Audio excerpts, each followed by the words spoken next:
What's up, Momentum? We have an incredible gift today. We have author Brant Hansen, and I'm super crazy pumped about this. So thanks for joining us, Brant. Let me start just by asking you, tell us about your family, yourself, what you do for a living.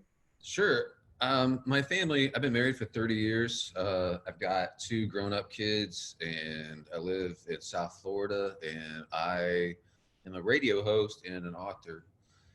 So I didn't, I actually didn't plan on this, but it's worked out great, the radio thing. So we're on a couple hundred stations coast to coast, and I do it That's from, I'm actually standing above my garage.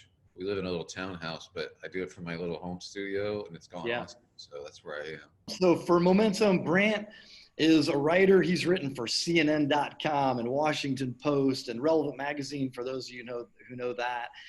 He's authored two books of the Bible called First and Second Brant. I mean, this guy just writes like crazy. And I've written like a bio for my website and some blurbs for the church program. But he's the author of three books. And his first is Blessed Are the Misfits, which I love that already, like-minded. And then The Truth About Us, which is his newest book, just came out in 2019. So definitely check that out. But we are leaning into a book called Unoffendable. And this is back from 2015. And boy, is this relevant right now, man. And so Unoffendable, man, my wife is the one who discovered this book. Sometimes she'll read a book and be like, Dan, you got to read this book. It's a pretty good book. And I'll be like, yeah, I got my own stack next to my bed. And this one, she just hounded me about and has said, there's probably two or three books in my life that are game changers, Brant. Like my wife said this, and she got me to read it. I read it just a couple months ago, and man, I love this book. It'll fit with Momentum's culture. Momentum people will love this. But your sense of humor, the stories, the depth and the insight, absolutely love it. So what created the itch for you to write this thing? I couldn't find an answer to a basic question. Here I am on the radio, and I'm like, I'm Christian radio, so I should have, I should know the answer. But we got into this discussion about when you're supposed to let your anger go. We're like, well, we know there's good anger and there's bad anger, right? I mean, everybody knows that.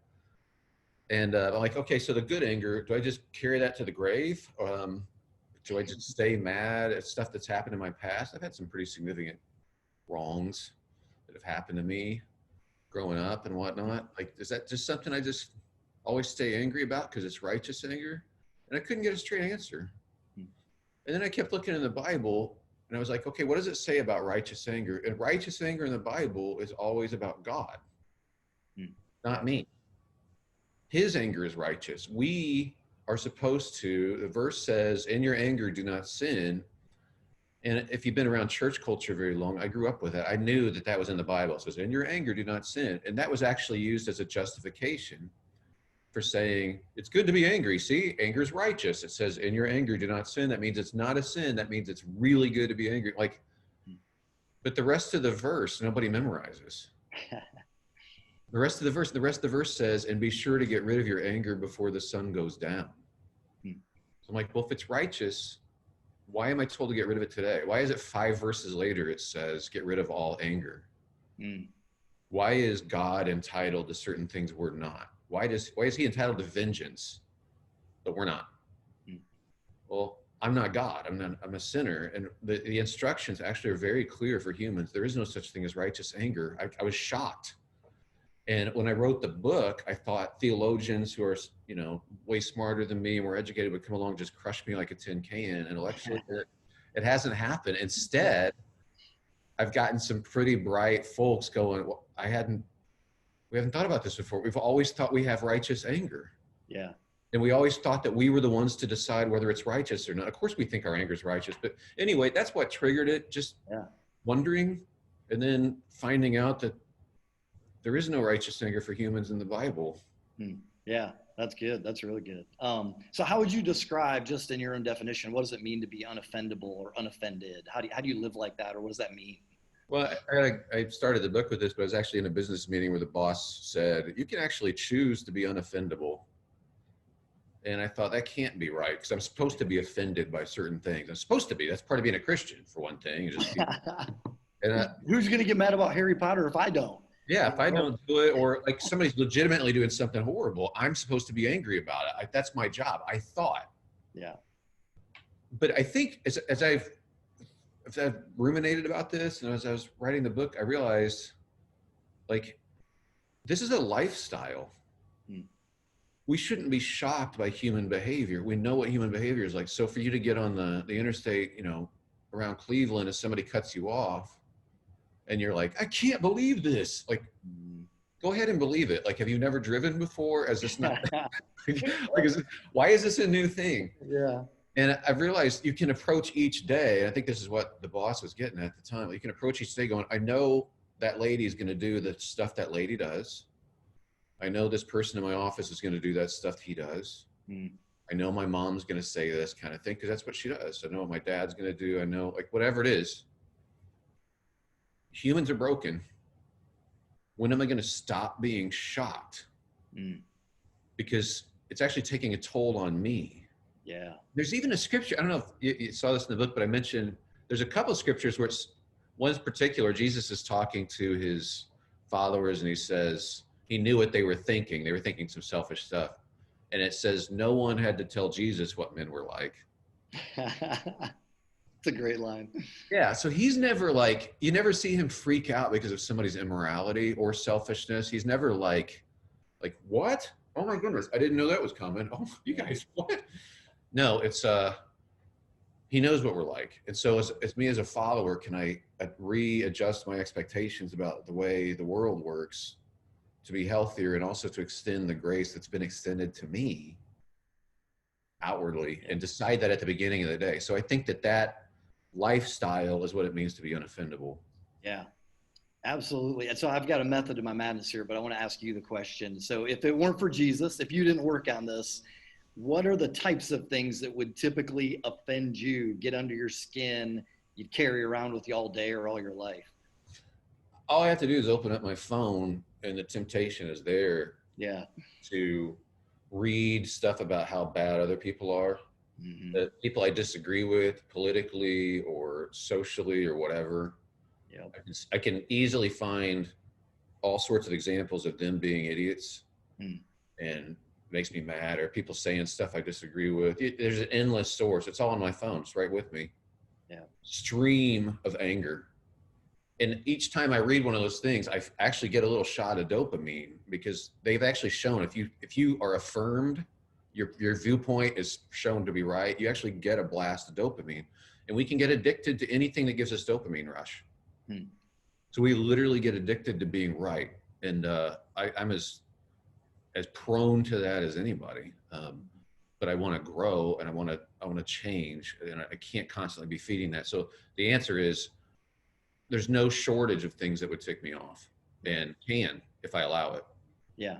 Yeah. I've heard you mention just anytime you feel judged, in the slightest way, and yeah, the reason I asked that is just because I want people to know, hey, it isn't just like Brant's so good at this. He thought he'd drop knowledge on us in a whole book and be like, man, since I'm good at this and others aren't, let me just share this. And, sometimes people, when you teach something, they're like, man, that was extra next level. And for me, it's usually because that's something I'm struggling with. So I'm letting you in on the struggle. Totally. Okay. So this is what's awesome. Like, because I struggle with this too, a lot of the book is self-deprecating, but I will say there's hope here. It's not hopeless. Like, we do get better. Yeah. God actually can change our hearts to be more forgiving. I'm telling you. So the fact that I had to write this book, and then the irony of me, if I wrote the book and then I got some bad reviews on it and I just blasted people out of anger, that would be highly ironic. Like, dude, like, I apparently you didn't get, so I have to live this out. And I'm telling you, it's gotten easier. Like, we actually do have a chance here to grow up. And I love the way N.T. Wright talks about what the church was, in Jesus' mind, the church was, as he put it, small communities of people practicing his way of forgiveness. So we practice this together. Everybody watching this has this problem. You got this problem, I got this problem. But in view of God's mercy towards us, that because God forgave us first, we become this different kind of people. That's shocking in our culture now. Shocking if you become a person of forgiveness and grace. No one knows what to do with it, but you're the peaceful one now. You're a different creature. Well, that all jibes with the New Testament and who we're supposed to be as new people. Yeah.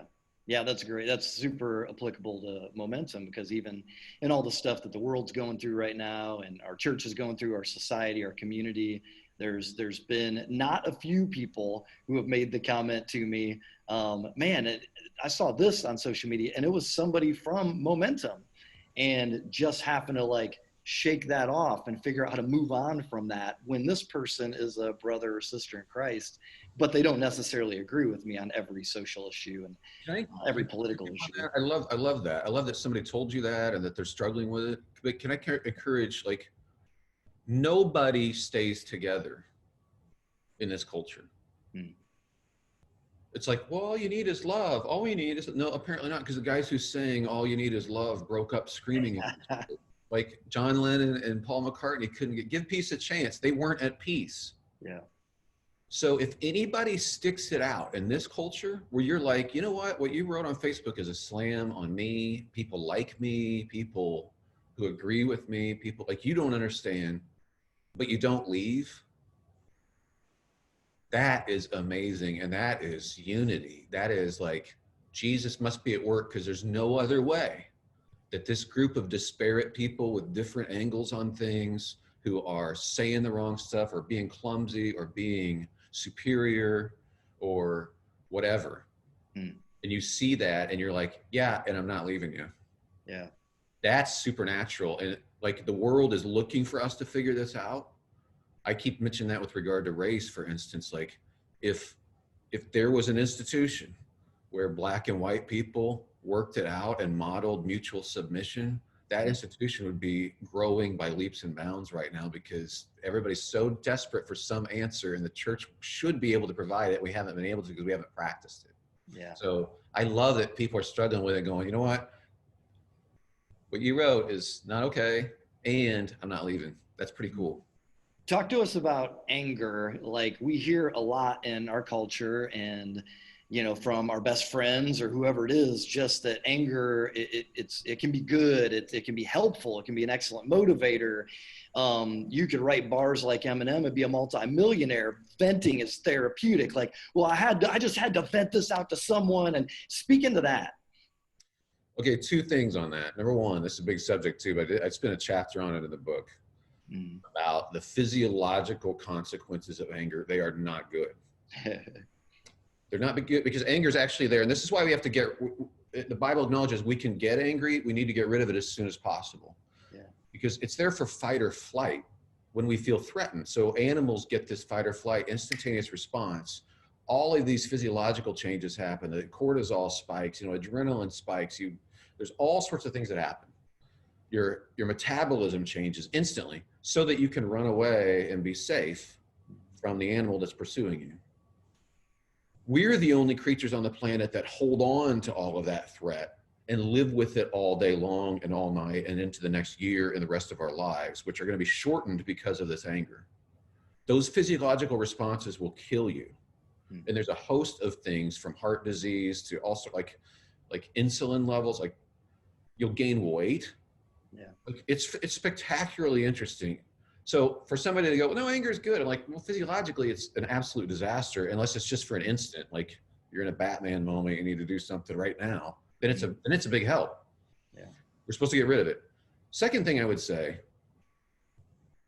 when people are like, well, in order to defend the innocent or to do the right thing or to battle injustice, I need to be angry.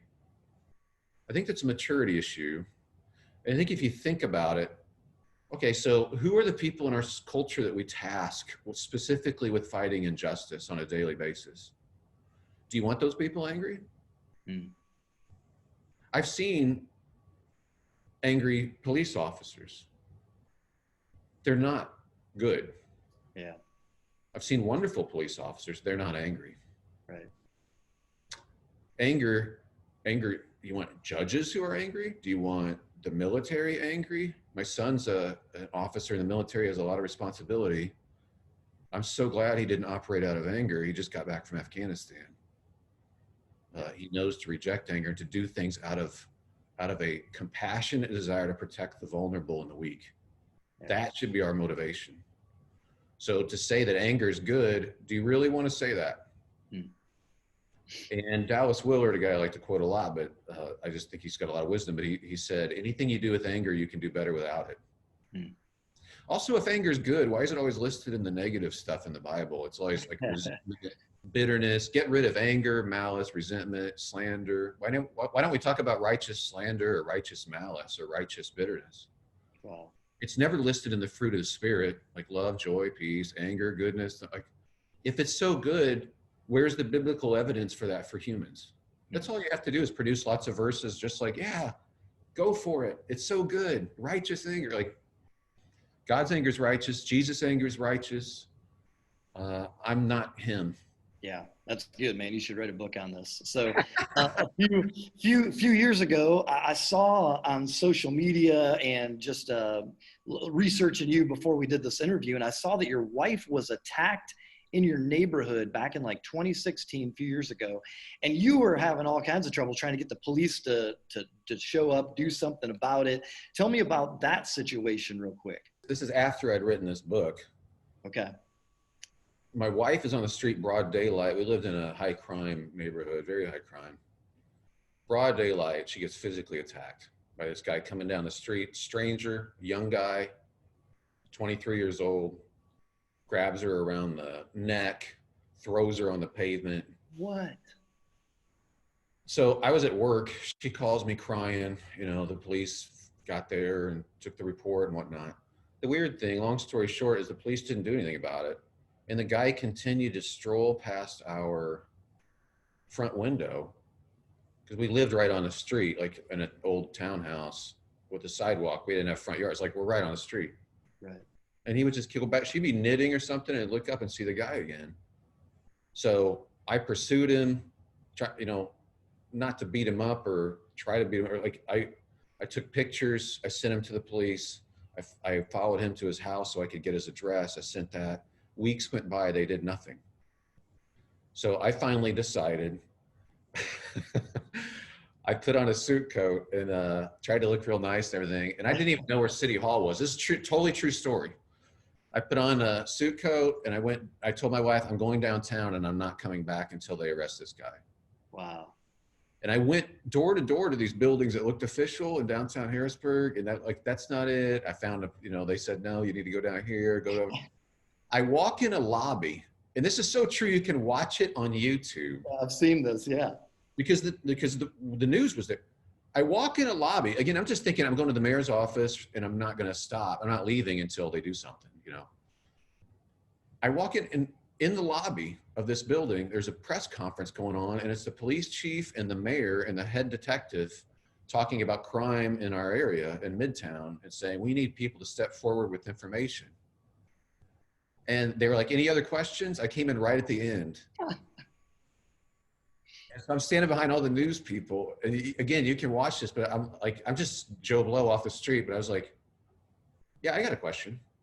Why don't you arrest the guy who attacked my wife? You want information. I've given you his address. I've given you this, that. It was the #1 story for a week in Harrisburg. Like, local man crashes press conference. Police did nothing. They arrested him later that day. Wow.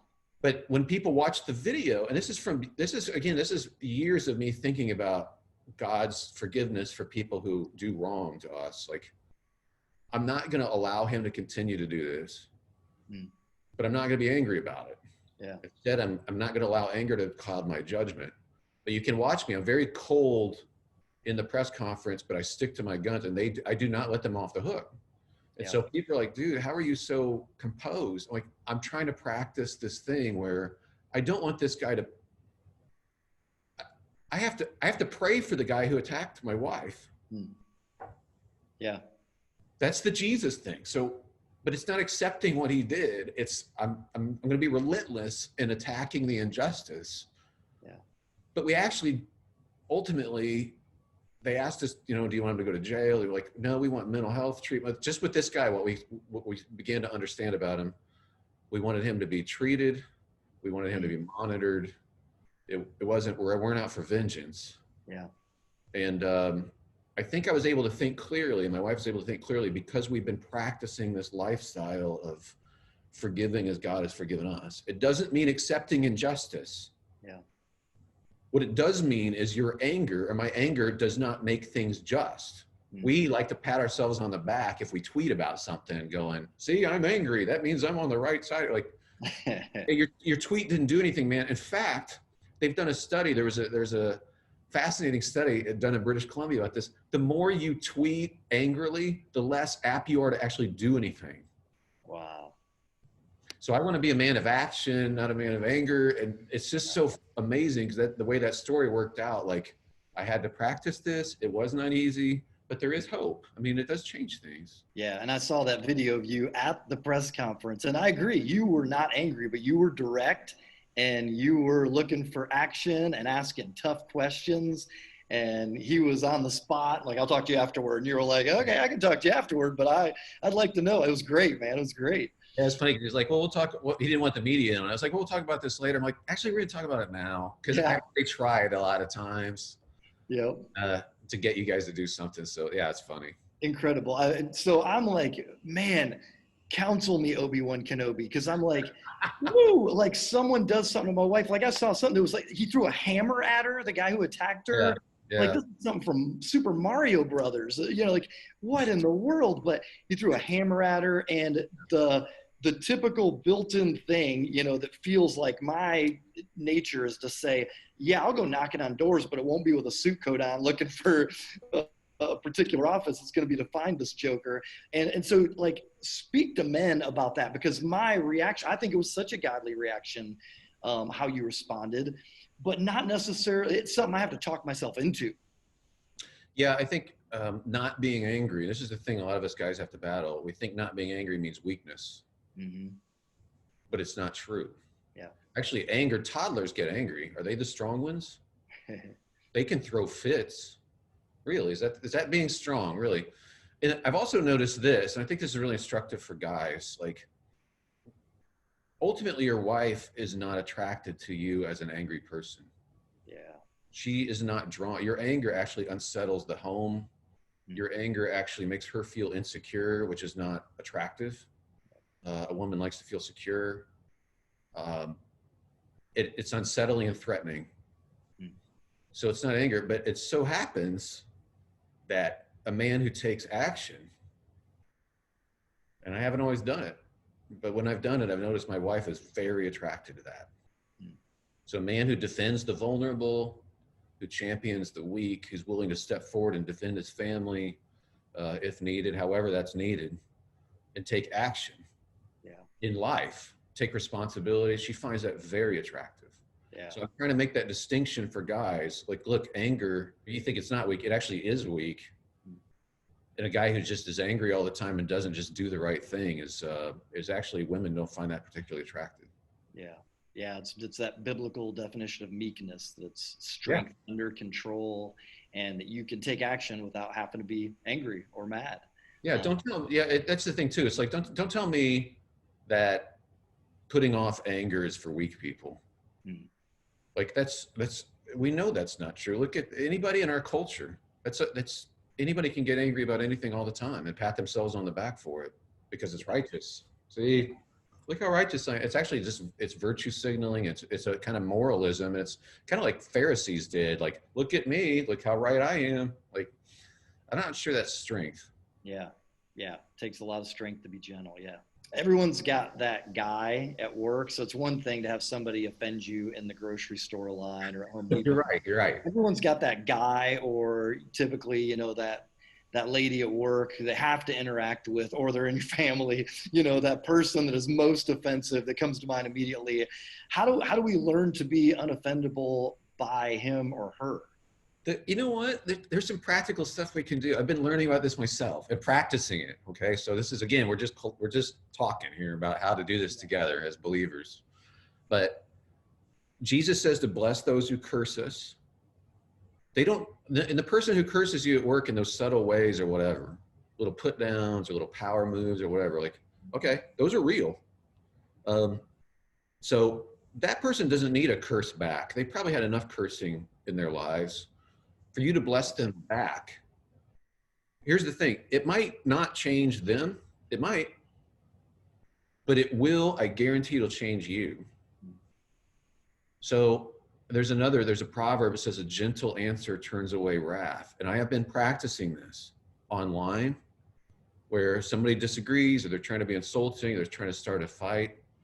And I respond with something kind about them, or I check in about their family. Like, hey man, thanks for your view on this. By the way, how's your daughter doing? I heard it. Like, you know what it does? I'm angry when I see his comment. Yeah. But when I write back with my gentle answer, it turns away my wrath. Mm. And I start to love him more. I'm not kidding. My heart starts to soften towards this person. Mm. I did this recently with a kid at the gym who was so annoying. It's just like, it's a little workout thing we have in our little community. And he'll come in there and he's got the music crank. It's just the two of us in a small, like he's bringing in his music and he's like, he was doing all the noises and grunting. It's like, it's just two of us. Yeah. I was just really annoyed. And one day I thought, okay, I've learned this. In order to change my heart towards this person, I need to say something kind to him. Mm. And so I turned to him one time. I'm like, hey man. And he turns to me like, what? And I'm like, I got to tell you, you work out so hard. I admire your tenacity. I need to have some of that. I really admire it. And he's like, thanks. Yeah. And now whenever we see each other, like, hey, how's it going? What's up, man? And I love him. I'm telling you, my heart turned toward him when I gave a gentle answer. So there's things that we can do to bless people that are actually going, because we're obeying Jesus, actually grows us up when we finally do it. We start to change when we start to obey the actual stuff. Mm-hmm. So that would be my practical application for that annoying person who's in proximity at work or in your home or wherever. Yeah, that's incredible. That's incredible. How would you teach or disciple younger children on the concept of being unoffendable? Any tips there? Yeah, I would say let's practice this. Jesus told us to bless those who curse us. Just the simple things that Jesus told us to do. Pray for our enemies. Mm-hmm. Who do you feel like is an enemy? Let's pray for that person. Yeah. You practice that stuff, that'll become their lifestyle. That is being an apprentice of Jesus. That's doing the stuff that Jesus told us to do. We want to follow Jesus. We got to do this stuff. So it's the blessing the people who curse us, praying for our enemies, responding in a gentle way. Yeah. How can this person bothered you today? How can we be a blessing to that person? Let's try it. Let's see what happens. And then let's talk about it tomorrow night. And then we regroup. I mean, that's what the church could do too. We could go, hey, let's practice this together and let's talk about how it's going. What did we learn? Is our heart changing? Are we growing up? We could do this. One more big question before we start wrapping up. How do you think the concept of being unoffendable applies to like the racial tensions in our country right now? I mean, Momentum is a racially diverse church, mostly Black-white diversity, although we have other ethnicities. But how, what would you say to a person of color about being unoffendable, even when they may feel targeted? How would you speak into that? Well, if ever the Jesus thing mattered, this would be the time, right? Hmm. So, innocent man wrongfully executed by the state and by people who didn't understand what he was up to. I just have a tremendous amount of respect for people who actually put Jesus into action. Hmm. So the fact that you're sticking this out together, it's really hard, and no one else is doing this. I think it's really hard for African Americans and for white Americans, whatever, like to practice this Jesus stuff right now.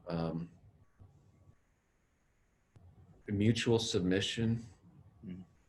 I know it's hard. I guess that's what I'm getting at too. Is like it's easy for you're going to think it's easy for me to say because I'm a white guy, but you don't necessarily know my biography, do you, or the things that have happened to me. So, actually, I think I just have a lot of respect for you for putting this into action. This mutual submission thing, and again, when you see your Christian friend who's white maybe saying stuff that's just like, that is so, you don't even know what you're talking about. And you're able to go, yeah, I'm going to forgive this person. I'm going to let go of anger. I might talk to him about it, but I'm going to let go of anger for Christ's sake. Yeah. That is remarkable. And I got to tell you too, when I see that personally, it builds my faith. Mm. Because this Jesus thing must be real. If we could make this work in the midst of this, Jesus is for real. And he even said, it's unity that will show the world that you belong to me. Yeah. So this will show the world. This is what we're really being tested. And all I got to say is thank you for extending grace to those of us who don't get it and don't deserve forgiveness, but you give it to us anyway because of who Jesus is. Yeah. Yeah, absolutely. It's beautiful. It's a beautiful picture in the church for sure, man. So cast a vision for us. How will life look differently for people who choose to be unoffended? Just cast a little bit of a vision for us to wrap this up. Oh, totally. It's such a great question.